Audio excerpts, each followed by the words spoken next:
va con candidatos propios en la elección local, lo cual está hablando de una ruptura entre el magisterio que conforma el pilar de este partido Nueva Alianza y el gobierno de Ignacio Peralta, hasta donde entendemos. Bueno, creo que es una sorpresa, junto también con el PT. Sí, porque el PT también fue partido el PT, que llevó al gobierno a Nacho Peralta en la segunda exactamente, elección, sí. Entonces, y son aliados históricos que, al menos en las últimas elecciones, que se sienten con fuerza propia de negociar con otras fuerzas o con otras organizaciones políticas, o en lo individual competir, y para mostrar también su disensión o su alejamiento de una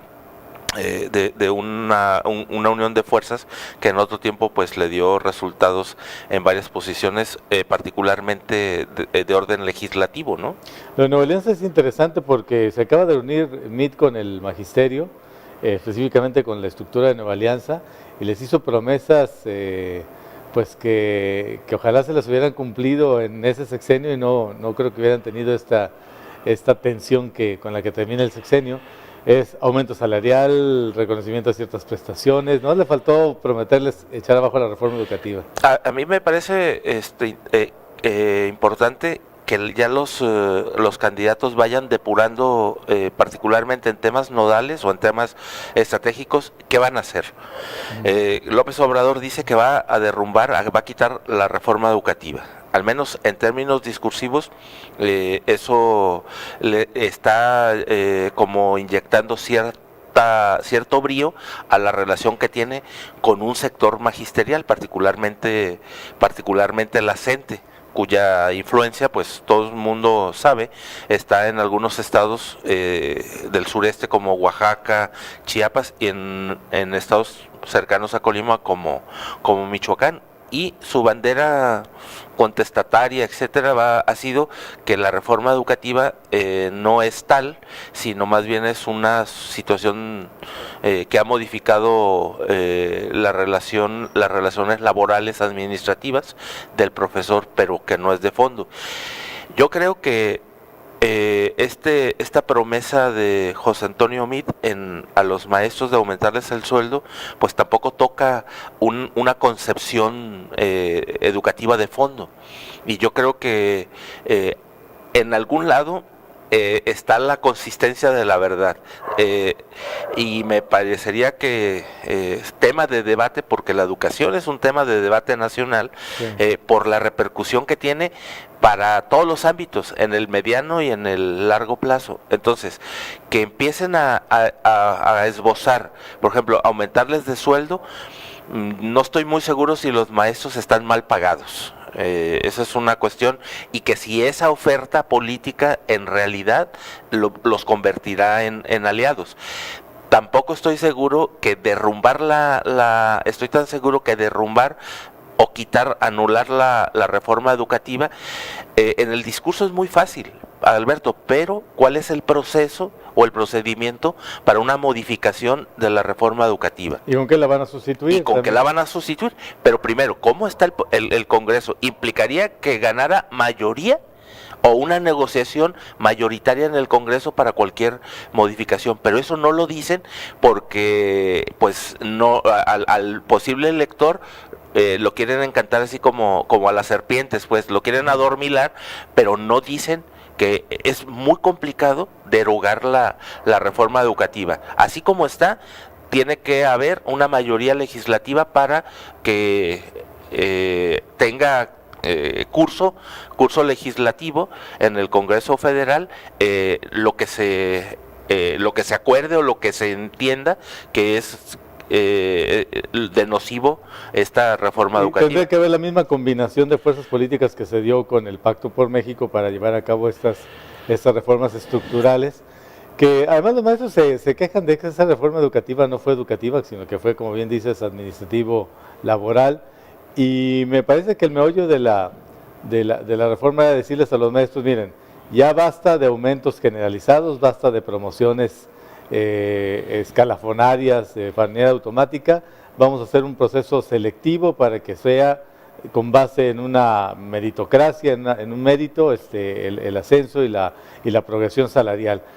Esto pues para recortar el presupuesto, para no gastar tanto en los maestros, darles aumentos de manera selectiva y que no impactara en lo general cualquier prestación que les puedan dar. Y esto ya es un proceso que se venía dando desde que inventaron la carrera magisterial y algunos otro tipo de promociones, pero que siempre encontraba el lastre en estas tradiciones, en estas canonjías que tenía el magisterio de poder, de que el sindicato propusiera a los candidatos a ocupar una plaza, de que se heredaran la plaza, de que se puedan jubilar como en Colima con doble plaza y un sobresueldo por zona cara si se van a trabajar la costa el último año, los últimos 2 años, una serie de privilegios que tienen como servidores públicos, incluso aquí en Colima el seguro médico particular, ¿no? Para el caso del servicio médico particular, para el caso de los maestros del Estado, una serie de cuestiones que creo que es a lo que verdaderamente atenta contra las que verdaderamente atenta la reforma educativa y que trató de revertir, porque según me he platicado yo con maestros de primaria y secundaria, dicen que ellos les siguen enseñando lo mismo que han enseñado los últimos 10 años y de la misma forma que la han enseñado y con el mismo sentido de responsabilidad con el que han venido trabajando. Es decir, la reforma educativa realmente no impactó ni en la pedagogía, ni en los contenidos, ni mucho menos, ni en la didáctica, pero sí impactó en la relación contractual con cada uno de los maestros. A mí me llama a reflexión varias cosas. La participación política de los maestros indudablemente pues es un derecho en tanto pues son ciudadanos, pero este partido político de Nueva Alianza también fue fundado, hay que recordarle al público, porque a veces los orígenes de los partidos son los que se omiten. Fue fundado por la maestra del Baster Gordillo como disidente del PRI, cuando tuvo un enfrentamiento durísimo con Roberto Madrazo en 2000. Entonces ella se alía ya desde antes ya estaba aliada con Fox, y en virtud de eso fue creciendo su impacto como un contrapeso del sistema político a la mexicana. Y creo que en función de eso, los electores deben ir sopesando, porque se está haciendo un batiburrillo ideológico en estas campañas, Alberto, que difícilmente podríamos sacar la ideología de las coaliciones. Sí.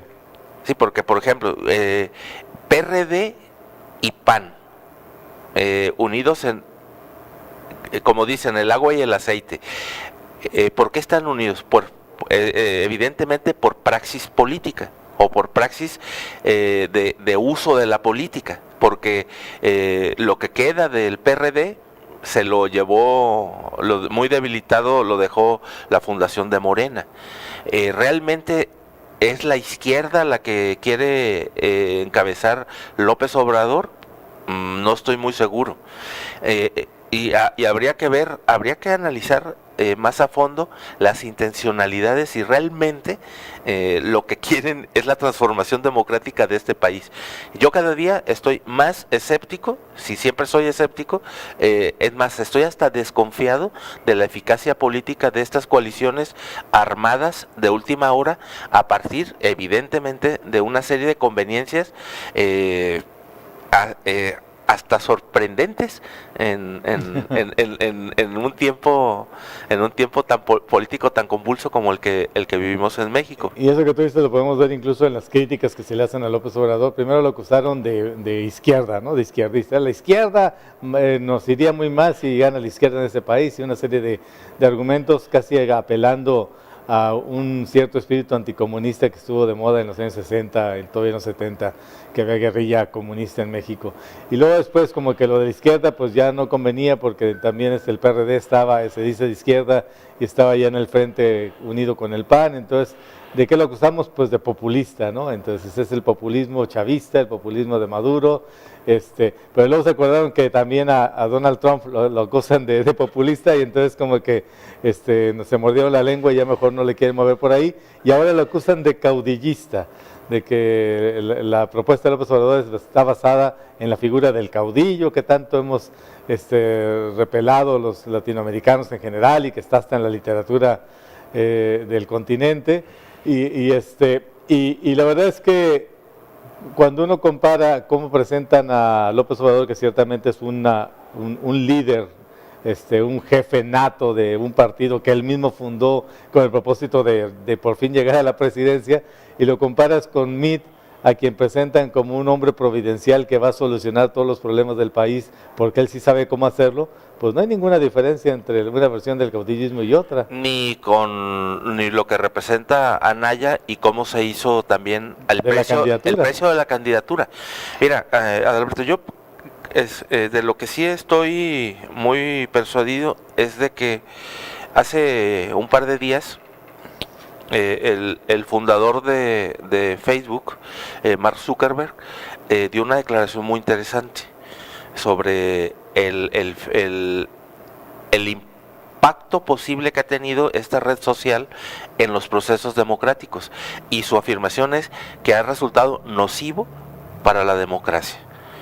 Entonces será muy interesante. ¿Por qué? Porque el fin de la red social era como estructurar el tejido social, como dicen ahora los que emplean estas metáforas de la medicina, y se ha rebasado. En realidad pues ya tiene esta red social, como otras, cientos de millones de seguidores, pero también pues tiene ciertas artimañas como el crear perfiles falsos. Se pueden contratar robots para que hagan comentarios en determinada tendencia, hacer hashtags como tendencias en Twitter, etcétera.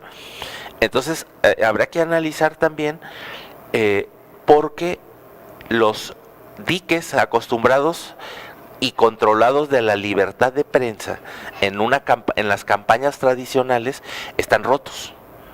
Entonces ahora ya están haciendo como que el Facebook es un exceso de la libertad, o es un libertinaje en tiempos de campaña, particularmente cuando se les da el uso de propaganda o de mercadotecnia, porque por ahí están saliendo muchos mensajes, incluso no regulados aún por la legislación electoral. Entonces, en ese sentido, también será muy interesante que observemos, que monitoreemos cómo se desarrollarán las diferentes o se aplicarán las diferentes plataformas de chimichurris, por decirlo, ideológico, que a mí cada día me desconcierta, en función de que aún sigue estando activo una geografía política, una geometría política tradicional. Es de izquierda, de derecha, de centro o de ultra. Y eso también sigue normando algunas decisiones a la hora de emitir el voto. Y más aún, si no tienen un programa definido en algunas áreas concretas, por ejemplo, ¿qué van a hacer con el medio ambiente?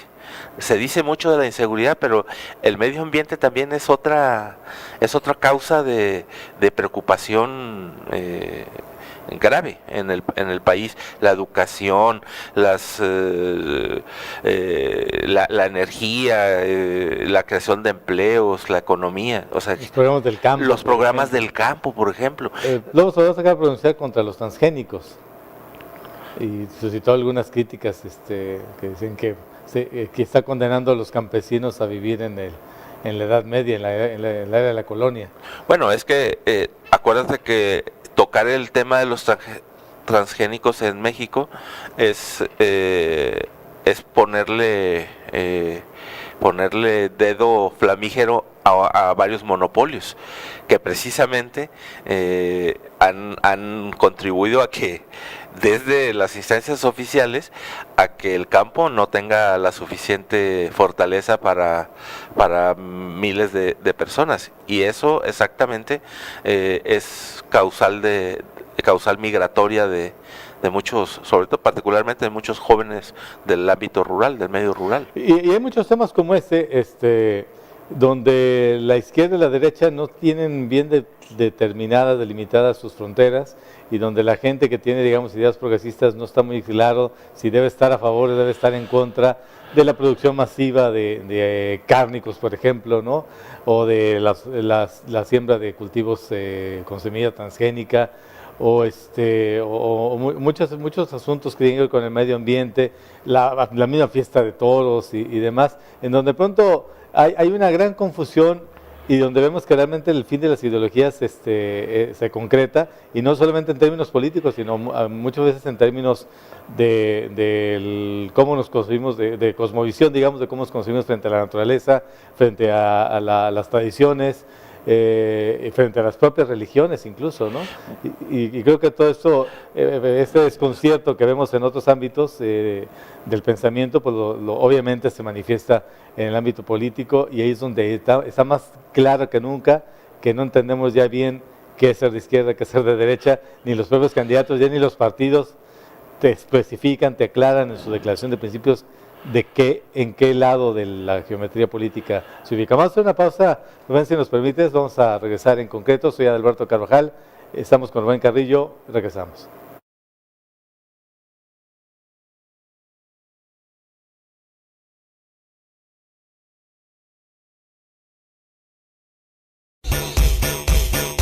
Tú escuchas Radio Fresca, Fresh Radio.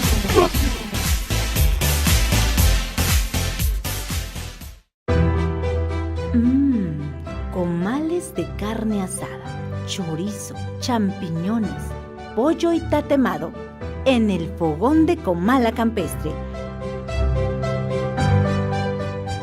Desayuna o almuerza con nosotros de 8 de la mañana a 1 de la tarde. Huevos al gusto, chilaquiles verdes y colimotes. El fogón de Comala Campestre, kilómetro 3,5, carretera Comala-Suchitlán, pasando el nuevo libramiento Nogueras.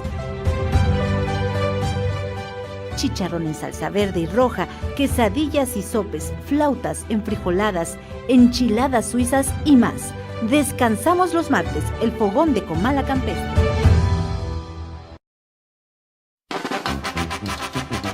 Consienta a su mascota. La atención que su mascota se merece la encuentra en Veterinaria y Alimentos Morelos. Atención al 312-31-24207. Veterinaria y Alimentos Morelos. En Morelos 96, en el centro.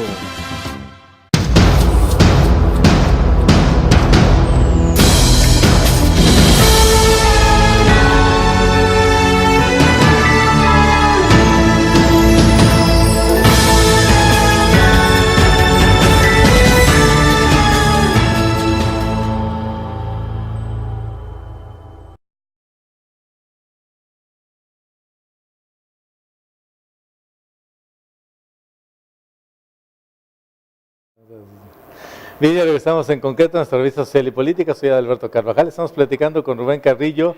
Alguien nos reclamará en las redes sociales que obviamos mencionar esta adición que hizo el yerno del Bester Gordillo al proyecto de López Obrador, hablando de desconciertos y de que ya no sabemos dónde estamos parados ni de dónde empiezan, cuáles son los parámetros con los que vamos a medir a los candidatos presidenciales. Yo creo, Adalberto, que vas a estar de acuerdo conmigo en que una parte del trabajo de análisis político, que es el que con frecuencia efectuamos aquí, procuraremos hacerlo sin tener un sesgo tan militante.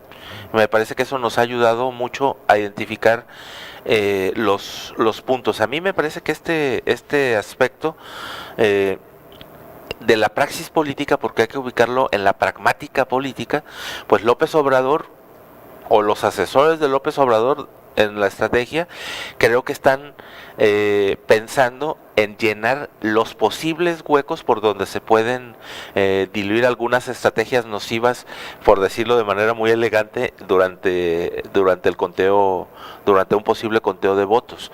Y me parece que la estructura que tiene, en este caso la maestra el Baster Gordillo, debo suponer que está intacta o sigue poderosa en muchas áreas poblacionales del país. Concretamente estoy hablando en el Estado de México. Y esa es una zona de cierta influencia magisterial en asuntos de operación. Entonces, pues López Obrador, aunque lo niega, pero pues ya se le ha visto de manera muy notoria en actos de campaña. Y la última incorporación pues es la de la diputada Cuevas del PAN, que si uno los confrontara nomás en discursos de hace algunos años, pues se tiraron hasta con el balde en la cabeza, pero ahora son unidos en una causa que creen que es suficientemente coherente o válida para la construcción democrática. ¿Cómo se llama la diputada esa Cuevas? Se me escapa su nombre. Pero, bueno, la han acusado de haber sufrido una conversión más radical que la de Pablo de Tarso, ¿no? De Saulo de Tarso, porque dicen que antes odiaba al peje y incluso la han citado en declaraciones que hizo en su tiempo, en intervenciones en tribuna, y siendo muy crítica y muy aguerrida, muy agresiva contra López Obrador, y ahora resulta que se cambia. También yo creo que es pues un reconocimiento, una cierta viabilidad de triunfo, y ellos se quieren subir al carro que creen que va a ganar la elección. Ahora, pero yo creo que de fondo lo que ninguno de los candidatos, ninguno, sin excepción ninguno, ni los oficiales o los de las coaliciones, menos aún los independientes, han puesto en la bandeja, es que lo que está en tela de juicio es precisamente el uso de la política. El uso de la política, más allá de cualquier punto de vista ideológico o partidista, que eso será siempre respetable de quien ejerza pero en realidad la devaluada es la política. Sí. Y hay que ver si, aún estando con la carátula de independiente, eso convence, no digamos al ciudadano ya mayor, cuarentón, cincuentón, sino a quienes forman el núcleo del poder electoral de este país, que son las generaciones jóvenes. Tengo la impresión, solo como percepción, de que no suscitan un interés mayúsculo más allá de ciertas, pero no es un interés que cree corrientes masivas de entusiasmo en este país.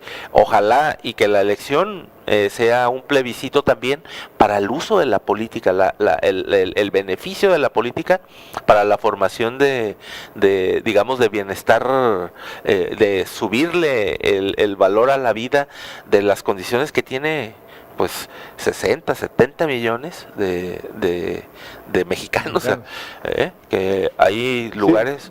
Sí, se ha hablado mucho de los avances de México, del país, macroeconómicos, pero la verdad es que el grueso de la población se ha ido quedando en la pobreza, y los beneficios se caen en un sector cada vez más reducido de los habitantes, ¿no? Yo creo que hemos estado obviando cuál es la disyuntiva en el 2018. Evidentemente al status quo no le conviene tocar el tema, porque el tema es, como bien dices tú, el descrédito a la política por su asociación con la corrupción. Para el mexicano, política es sinónimo de corrupción, y creo que el hecho de que la disyuntiva en el 2018, es decir, por lo que va a votar el mexicano entre que continúe una cosa o cambie otra, es acabar con la corrupción en el aparato de Estado, ¿no? Creo que esa es la gran demanda, y por eso la gente obvia si eres de izquierda o de derecha, si vas a dejar la reforma energética pero vas a refinar las gasolinas aquí, o sea, si vas a dejar que vendan gasolina de otras marcas, pero vas a poner a Pemex a que te produzca sus propias gasolinas, o que si vas a reformar la educación, pero al mismo tiempo pues reivindicar ciertos caudillismos magisteriales como el que tuvo el Bester, qué sé yo, ese tipo de contradicciones no parecen importar mucho cuando lo que está en juego es si vamos a tener un gobierno más honesto, más eficiente, pero también honesto, o vamos a continuar un esquema donde la corrupción es lo que ha reinado, ¿no? Fíjate, Alberto, yo quisiera las comparaciones. Dice un refrán que son malas, pero yo creo todo lo contrario. Hace días leí el número de desaparecidos, no el número de muertos, el número de desaparecidos que hay en México oficialmente, cerca de 32,000. Ese número no lo dejó una dictadura en América del Sur, que fue la Argentina. Una décima parte de ese número de desaparecidos lo dejó la dictadura chilena. O sea, 3,000 son los que le acreditaron oficialmente desaparecidos, más allá de los exilios, etcétera. Y no hemos dado cuenta de la gravedad. Este problema de los desaparecidos se irá convirtiendo en una conciencia cívica, porque es un dolor contenido y la causa de los derechos humanos, que es otra de las líneas que casi quieren andar curveando los candidatos, es también fundamental para la normalización de la convivencia de este país. Yo quisiera decir que ya no vivimos ni en transición o en normalización democrática, sino en una realidad democrática. Chile llegó después de casi 20 años de una dictadura.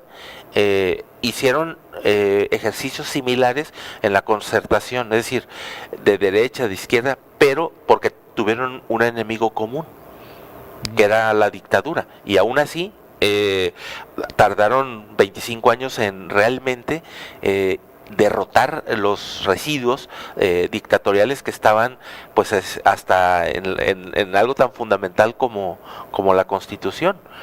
Pero allá ganó la derecha.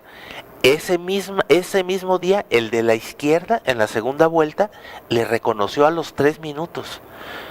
Y se hablaron por teléfono, se reunieron. Al día siguiente, el candidato ganador, que fue Sebastián Piñera, se reunió con la presidenta en turno y para que hubiera un mando terso. Y son de las antípodas ideológicas, pero ellos están en democracia. Entonces, creo que los candidatos, hablo en México, que eso va a ser utópico, porque va a ser imposible de que lo hagan, pero hay problemas tan graves del país que izquierda, derecha, centro, tienen una mirada sobre la gravedad de los mismos. Quizá tengan una solución diferente, pero ¿qué se va a hacer con la inseguridad? ¿Quién ha dicho qué va a hacer? Solo en este caso López Obrador es el que ha dicho con alguna... Acaba de publicar MIT su ideario para la seguridad pública, que no recuerdo ningún punto. Que así de trascendente puede ser. Pero fíjate, deberían, ya están en debate. No se requiere esperar los debates 3 o 4 que va a organizar el INE, porque tienen una exposición suficiente cotidiana. Y es muy amplia la posibilidad de que su ideario, sus promesas sean suficientemente conocidas. No creo que hay que esperar ni la campaña ni los debates, sino para que los vayan decantando. Pero es dimes y diretes. El otro me sacó la lengua, yo le saco la lengua 2 veces y le jalo la oreja. Eso no es un nivel de debate que convenza ni a ninguno. Y están omitiendo entrar a la discusión central de los temas. Pero específicamente el caso de la seguridad pública es algo del que no se ha hablado en México desde hace mucho tiempo. Ningún gobierno te va a decir, nuestra estrategia fue dejar que se pelearan entre sí los cárteles de la droga. O ninguno te va a decir, nuestra estrategia fue ponernos del lado, escoger uno de los dos bandos, poner toda la fuerza del Estado a favor de que ese cártel se impusiera sobre los demás y apoyarlo y usar las Fuerzas Armadas para llevar esta guerra contra las drogas y ganarla de esa manera. Nadie toca el tema, el único que lo tocó fue López Obrador y así le fue, ¿no? Al decir que habría una amnistía. Que todo el mundo dijo, sí, quiere amnistiar a los grandes capos del narcotráfico, cuando probablemente se refería a amnistiar a toda la gente a la que se han involucrado en actividades ilícitas, especialmente entre los campesinos, que los meten a la fuerza a sembrar o a trabajar en las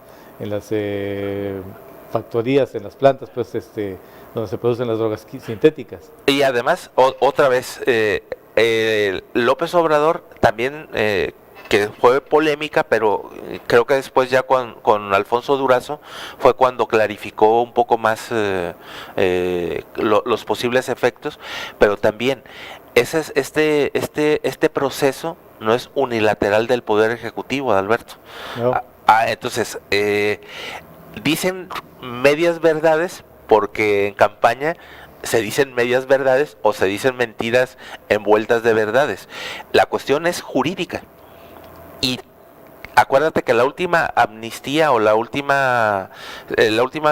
fue, se dio en el caso del ejército zapatista, que fue la que la hizo Salinas, pero porque duró muy poco. Pero la última fue con López Portillo, cuando los partidos que estaban clandestinos, particularmente el Partido Comunista Mexicano, se da con la reforma política del 77.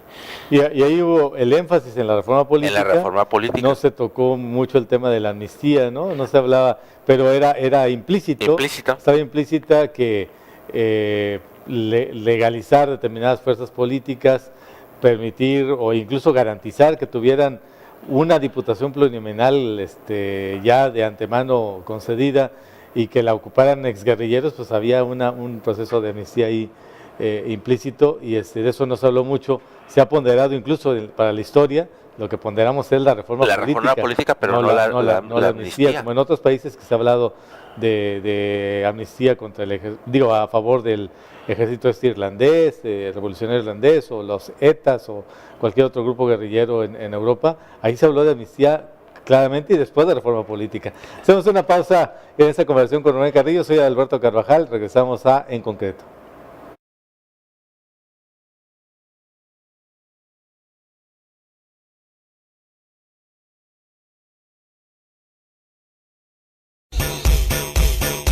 Tú escuchas Radio Fresca, Fresh Radio.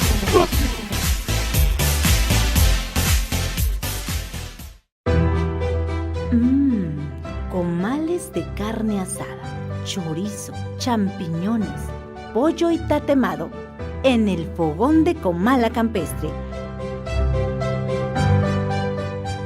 Desayuna o almuerza con nosotros de 8 de la mañana a 1 de la tarde.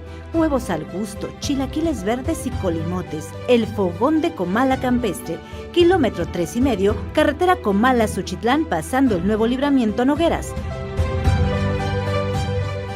Chicharrón en salsa verde y roja, quesadillas y sopes, flautas, enfrijoladas, enchiladas suizas y más. Descansamos los martes, el fogón de Comala Campestre.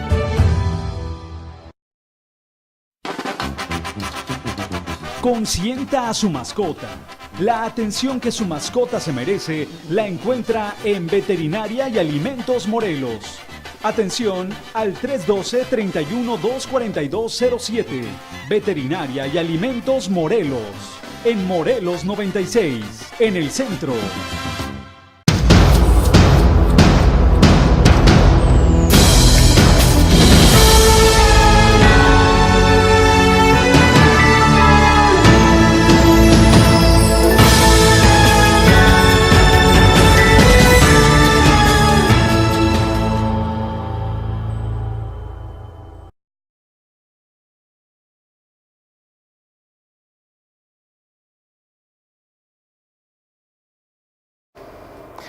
Ya regresamos en concreto a nuestra revista Social y Política. Soy Alberto Carvajal, está con nosotros Rubén Carrillo y hemos estado platicando, pues como salió ser en este programa, de todo y de nada.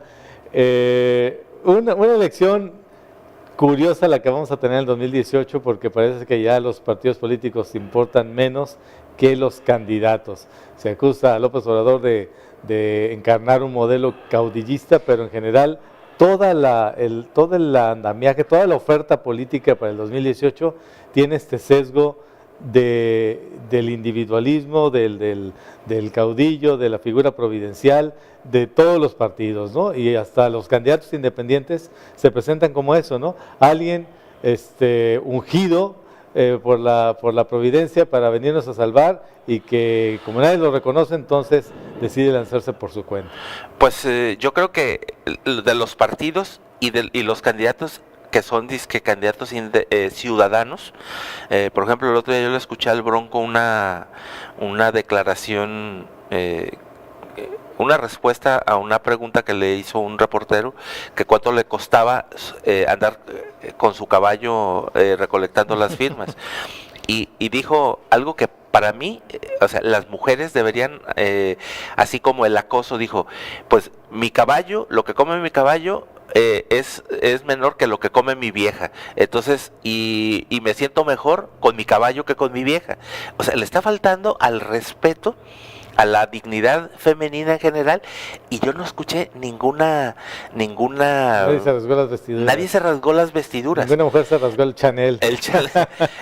Entonces, en las campañas también va a ser el asunto de género, el asunto va a ser un tema de cierta importancia. Pero ha habido declaraciones, por ejemplo, particularmente de este candidato, que sí a mí me resultan lesivas en el lenguaje más ordinario posible. Y yo creo que, pues, en lugar de contribuir a alguien le parecerá simpático, pero francamente eso no es una cuestión de fondo ni importante para la política. Caso de Margarita Zavala, pues también tiene este aspecto que tú mencionas, que se siente por el hecho de ser mujer, tener casi la varita mágica para solucionar los problemas que nunca pudo ni incidió cuando fue primera dama, ¿no? Es muy lamentable que este esquema de género, esta visión de género en la política, pues finalmente se materialice en cuestiones que tienen que ver tan poco con el respeto a la condición de mujer, como el hecho de la reelección por interpósita persona. Es decir, por ejemplo, en Puebla el gobernador Moreno Valle busca reelegirse, pero a través de su esposa, ¿no? Y eso ya es un acuerdo que la fuerza política que lo respalda va a presentar la candidatura de la ex primera dama, que habría que preguntarse si no es una especie de reelección a través de la esposa. En todo caso, no me parece, habrá quien diga, es que bueno, la mujer tiene su propia trayectoria política y se lo merece, y que es como Margarita Zavala, ¿no? Pero al final de cuentas creo que hay un discurso masculino que está constantemente recordándote que ellas están ahí por ser la esposa y no por ser una mujer con una trayectoria política sólida. Y la construcción de los espacios políticos se dieron en función del ejercicio del poder durante el mandato de alguien que lo ejerció desde que fue un hombre. Y eso, mira, yo creo que el tema del género siempre será polémico en este sentido, el del 50 y 50 de las candidaturas.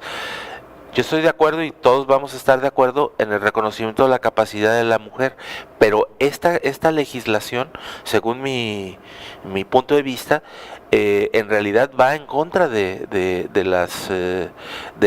reconocimiento cabal de las capacidades femeninas. O sea, hay algunos otros esfuerzos ahí de socavar realmente la intencionalidad de la equidad de género. Yo creo que Estas argucias también tenemos que analizarlas, Alberto. Es el uso lingüístico de los y las también. Es una moda y como todas las modas son efímeras, pero quieren instituirlas o instalarlas como un reconocimiento lingüístico de la paridad del género. Y yo creo que quienes auspician ese tipo de modas, en realidad lo hacen desde la más feroz ignorancia del uso lingüístico, ¿no? Sí, por supuesto no hay economía del lenguaje ahí, ¿no? Se multiplican las palabras que hay que usar para ser integrador, ¿cómo se dice? Falsamente integrador. Incluyente es la palabra. Falsamente incluyente. Incluyentes e incluyentas.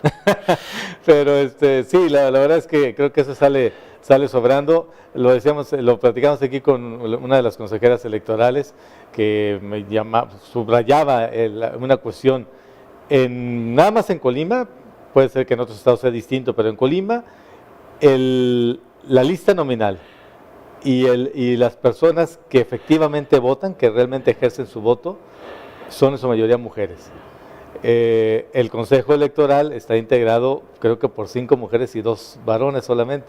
Es un claro reflejo, ya lo decía así, es un claro reflejo de la composición del electorado en Colima, pero en los cargos públicos no se refleja esa situación. No vemos ninguna candidata presidencial. Hace 6 años estaba Josefina Vázquez Mota, que aunque quedó en tercer lugar, pero estaba encabezando una de las 3 principales fuerzas políticas. Hace 12 años, no recuerdo si haya habido, no estuvo nadie, ¿verdad? Fue cuando Felipe Calderón, López Obrador y ¿quién sería el candidato del PRI? Ni me acuerdo. Peña. No, pero Peña fue hace 6 años. Hace 12 años cuando Calderón ganó la elección, hubo alguien del PRI, que ni me acuerdo. Ni yo me acuerdo. Pero bueno, en esta ocasión no hay una mujer. Margarita está como candidata independiente y es muy posible que si junta las firmas, solo sea para declinar a favor de mí y darle un último impulso, ¿no? Un impulso antes de la meta. Pero curiosamente en el Distrito Federal, por lo menos dos de las candidatas de las principales fuerzas políticas son mujeres. Son, ¿no? Mujeres, Sheinbaum Sheinbaum de Morena y ahora esta mujer que era Barrales, Alejandra Barrales, que era la dirigente del PRD, pues tiene amarrada la candidatura por PAN-PRD, y el PRI, bueno, pues el señor Miquel Arriola, ¿no? Miquel Arriola. Que no es del PRI. Es ciudadano. Mira, lo que pasa es que yo creo que precisamente el ciudadano ya no se le puede dar tan fácil gato por liebre. Es lo que yo creo que está, si no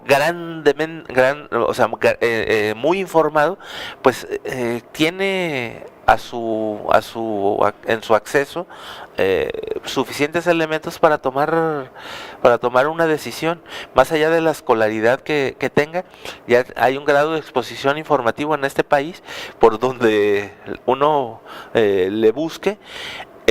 Y es más difícil que sean rehenes de ciertas, o a lo mejor más fácil también, eso habrá que calificarlo según las estrategias de los partidos. Pero regresando al caso de la equidad de género, mal entendida, Alberto, el caso más reciente de este movimiento que culpa que los hombres estamos en mayores espacios, me parece que es un desenfoque del criterio. En la Real Academia Española hay pocas mujeres, entonces un movimiento español dijo que era inequitativo, eran inequitativas las decisiones de la Real Academia y tal.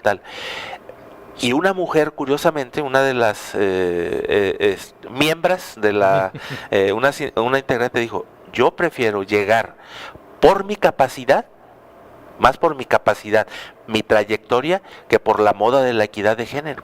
Sí. Me llamó mucho la atención eso. Además, yo cada vez estoy más convencido de que tener la mayoría no garantiza una visión de género, Es como le dicen, enfoque de género. Es el término de moda. Porque lo importante es que, aunque estuviera integrado este colegio, ese organismo, por solo varones, solo hombres, sujetos masculinos, ellos tuvieron una visión de género incluyente y todas las decisiones que tomaran las tomaran con visión de género, porque ha pasado, también hemos visto algunas organizaciones donde la mayoría de las decisiones las toman mujeres y esas mujeres no tienen una visión de género, incluso reproducen o tienden a reproducir el modelo machista, ¿no? el patriarcado y demás, se sienten como con la responsabilidad de garantizar que el poder lo tengan los varones, ¿no? Y como muchas madres que son las que realmente reproducen el esquema, la formación, la educación machista en su casa y no tanto el papá que está ausente. Entonces, yo creo que independiente, puedes tener mayoría de hombres incluso, pero si esos hombres están conscientes de que la mujer y los hombres tienen los mismos valores y todas las decisiones las toman con esa visión incluyente, independientemente de que digas la juez o la jueza, ¿no? Y bueno, volviendo a este tema, me parece que quien sea explícito puede ganarse como tema de campaña, pero también hay la comunidad lésbico-gay. Ya se les han acercado a los candidatos y las reacciones no han sido lo suficientemente, o sea, les da como miedito por no recordar aquel político panista, exgobernador de Jalisco, que dijo que le daba asquito. Entonces, ¿qué quiero decir con esto? Que los candidatos de cualquier partido, de cualquier coalición, deben reconocer la realidad sin maquillaje que tiene este país. Y yo creo que ya para terminar en ese aspecto, en esta cuestión de los derechos de la diversidad sexual, estamos en riesgo de sufrir un retroceso muy grave si no se empoderan las organizaciones que representan a la comunidad LGBT, porque pues López Obrador, ahora con su alianza con Encuentro Social, pues ha dejado el tema fuera de la agenda.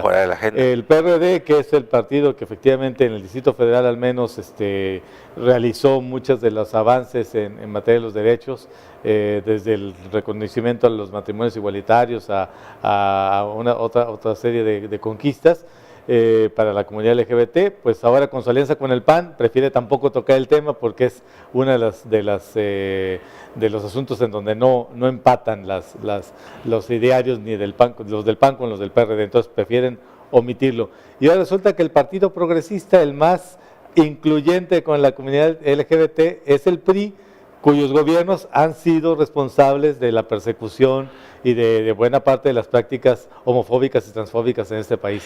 Entonces, creo que, además en el discurso político electoral no está presente la cuestión, y vamos a ver los gobiernos que resultan de cuál es el enfoque que tienen con respecto a la diversidad sexual, que curiosamente la sociedad civil ya lo ha asimilado, lo ha aceptado, y son ahora los ámbitos de gobierno que debieran ser los más progresistas en la cuestión y los que estuvieran forzando a la población a reconocer los derechos de esta comunidad, los que se están quedando atrás.